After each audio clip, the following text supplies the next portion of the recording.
Masheleni a NSFAS ndi masheleni ane a khou thusa vhagudiswa vhanzhi vhukuma. In the 2020 academic year, the third year of the implementation of fully subsidized funding for students benefiting from the TVET bursary grant for university and TVET college students, that is NSFAS, amounted to 751,858 students, made up of 489,912 university students and 261,404 TVET college students.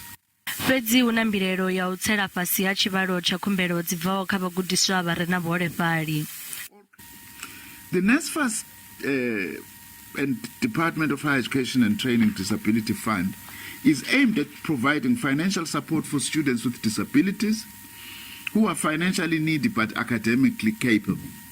Vho-Nzimande vho isa dzindivhuwo kha mihasho ya muvhuso ye ya ita uri masheleni ayo a NSFAS a kone u vha hone kha vhagudiswa. Vho ita na u bula vha tshikwama tshine tsha thusa matshudeni kha pfunzo dza fhasi tsha pfunza lushaka.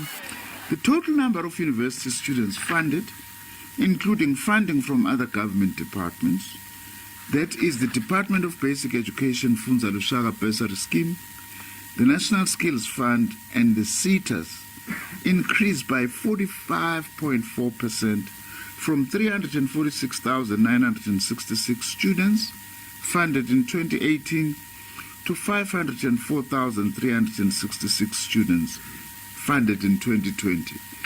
U isa khumbelo kha NSFAS hu khou vula nga ḓuvha ḽa vhuvhili ḽa ṅwedzi u ḓaho wa Lara u swikela nga ḓuvha ḽa vhusumbe ḽa ṅwedzi wa Phando ṅwaha u ḓaho.